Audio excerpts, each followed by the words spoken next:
مواجهات رمضانيه. ليه اول ما نقول اهو جه يا ولاد بننزل نروح شارع المعز، هل في اتفاق ضمني انه لما يجي هيستنانا هناك علشان نقابله؟ شارع المعز ليه؟ بحث. جوهر الصقلي يا سيدي كان مأمور من الخليفة المعز لدين الله الفاطمي انه يلاقي عاصمة للدولة الفاطمية وفي نفس الوقت تكون بعيدة عن اعدائهم العباسيين. ليه بقى؟ علشان في المذهب الفاطمي الدولة العباسية هي دولة سرقت حق الفاطميين في الامامة. طب ليه هم اولى؟ علشان هم بيدعوا ان هم من نسل النبي. الوقت ده بقى مصر كان بيمر عليها حكام ضعفاء من الدولة العباسية لحد ما تولاها محمد مطغش الإخشيد، وده اللي أسس الدولة الإخشيدية التابعة بالاسم بس كده للدولة العباسية، وده اللي خلاها تدخل في صراعات كتيرة جدا مع الدولة العباسية اللي كان بيحكمها في الوقت ده مين؟ الرازي بالله، اللي طبعا ما كانش عاجبه ان مصر تستقل عن الدولة العباسية. وكانت اقوى فترات الدولة الإخشيدية لما تولاها كافور الإخشيد اللي قال عنه المعز لن نستطيع دخول مصر الا بعد زوال الحجر الاسود، وده تنمر فاطمي كده هنعديه علشان كافور كان عبد اسود وصل للسلطة بعد صراعات وقصص درامية ابقوا دوروا عليه. المهم كيف بدأ فانوس رمضان؟ سنة 931 اتولد طفل اسمه معز، بس الطفل ده هيكون قدام المعز لدين الله الفاطمي. المعز وهو 22 سنة ابوه المنصور بنصر الله مات، ولان الدولة الفاطمية دولة كانت صاحبة اجندة المعز فضل يجهز لدخول مصر 17 سنة من حكم وما دخلهاش غير بعد موت كافور الإخشيد. وخلال ال 17 سنة دول فضل يجمع في جنوده اللي وصلوا 100,000 جندي وحفر آبار بين مصر وتونس عاصمة الدولة الفاطمية وقتها، وكمان عمل استراحات للجنود على طول الطريق ده وصرف عليهم اكتر من 23 مليون دينار وقتها. الجيش جاهز والطريق ممهد، مش ناقصنا بس غير قائد مختلف وغير تقليدي. جوهر الصقلي اشهر واقوى قائد في الوقت ده، وبالفعل جوهر الصقلي خد الجيش وراح بيه على مصر اللي دخولها بقى في الوقت ده كان سهل قوي بسبب موت كافور وخناقات الإخشيد اللي فضلت دايره بعد موته. وساعتها وصل الفاطميين اسكندريه ودخلوها بدون اي مقاومه، وده كان بقرار الوزير جعفر بن فرات اللي اتفق مع جوهر الصقلي انه يسلموا مصر بس شرطه الوحيد انه يدخلها بسلام وما يعملش حاجه للمصريين. هل اللي جعفر عمله ده يعتبر خيانه؟ لا خالص. ليه بقى؟ علشان مصر ما كانتش زي دلوقتي دوله مستقله ليها قوانين وحدود وجيش، لكنها كانت زي مجرد محافظه من العالم العربي الكبير. وطالما العالم العربي دلوقتي من نصيب الفاطميين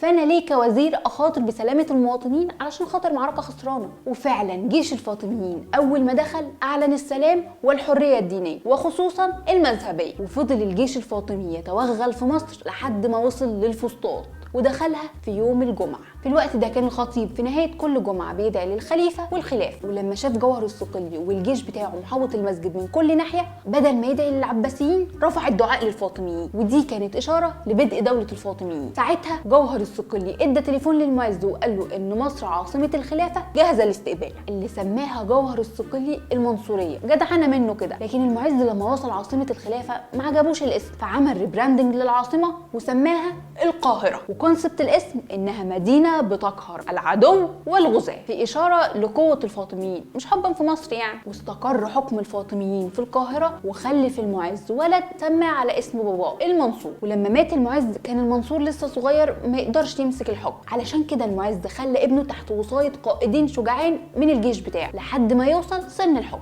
وفي سن 16 المنصور اتعرف باسم الحاكم بأمر الله، اللي شافت مصر في عصره أسوأ حقبة تاريخية، من أول إنه ادعى الألوهية مثلا، وده بسبب الوزير بتاعه والحاشية اللي حواليه اللي كانت بتعظم وتفخم من أي فعل يقوم بيه، فبقى يصدر قرارات غريبة ومش مدروسة وما بقاش حد يقول له لا. وكان أغربها إنه أمر كل التجار والمزارعين إن هم يشتغلوا بالليل ويناموا الصبح. ليه؟ عشان ما بحبش أسهر لوحدي، الزرع محتاج شمس يا خليفة. مش كده وبس، ده الحاكم بأمر الله كمان عمل إقامة جبرية للستات في البيوت واصدر قرار بمنع الحمامات العامه للستات. الحمامات العامه دي زي السبا دلوقتي. وفي مره وهو بيمر سمع صوت هرج ومرج جاي من ناحيه حمام للستات، وده معناه ان الستات دي ما نفذتش كلامي، مش مستعنيني يعني اقوم امشي اخد حمارتي قمر واروح. ولانه كان عنده التهاب في الذات كده امر الخادم بتاعه انه يقفل عليهم الحمام من بره، فالستات بقت تنط من شباك الحمام واللي اختشوا ماتوا جوه. وفي دخلة رمضان ست من الستات راحت للحاكم بأمر الله وقالت له احسن واحد حكم مصر بس الستات مقموصين منك، مع ان دماغ توزن الشرق كله يعني. بص بصراحه بقى